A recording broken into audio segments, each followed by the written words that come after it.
Hi guys! So for today's vlog, hanapin natin yung nakatago or yung hidden na kainan sa may Glorieta, which is called ang Kainan ni Itay. Nakita ko siya recently sa TikTok and medyo natripan ko rin siyang gawa ng content and hanapin, and syempre gutom na ako, so I will try to look for it for today's video. And eto na nga, bumaba muna tayo sa Glorieta. Hindi ko alam kung at this point kung saan to exactly, pero eto na, hanapin natin siya.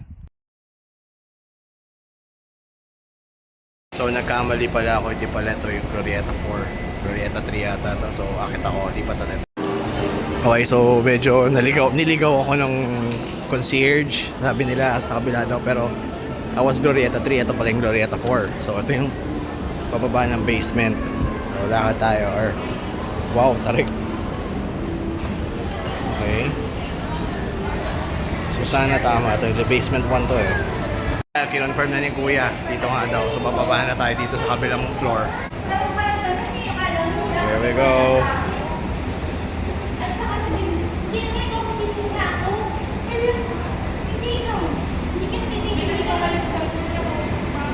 Oh.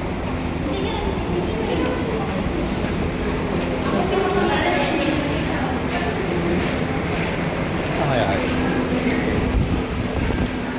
Hanapin na natin.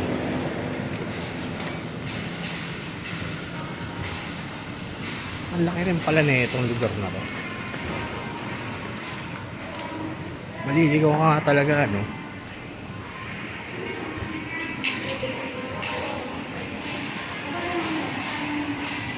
Ang problema, wala kang makitang marker or anything.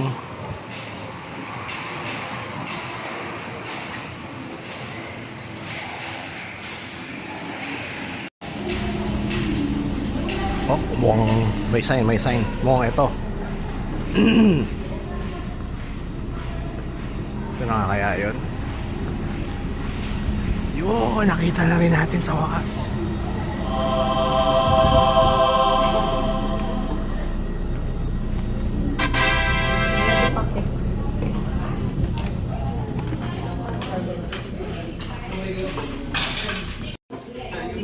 Ito isda to? Ano isda? Cream dory? Ano yung luka? Curry? Hindi, sige, binataan na lang. Oo, saka isang rice. Magkano nga ang rice?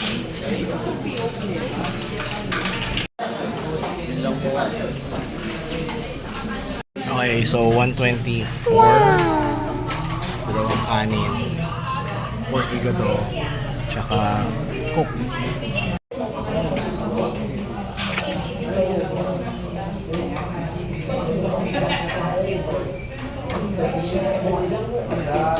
Walang sabaw, pero okay lang. Okay naman yung tingnan natin.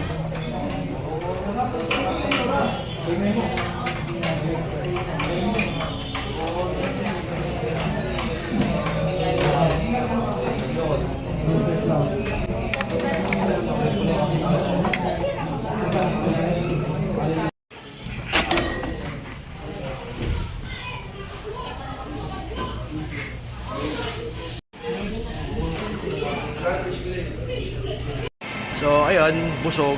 Overall, okay naman yung experience.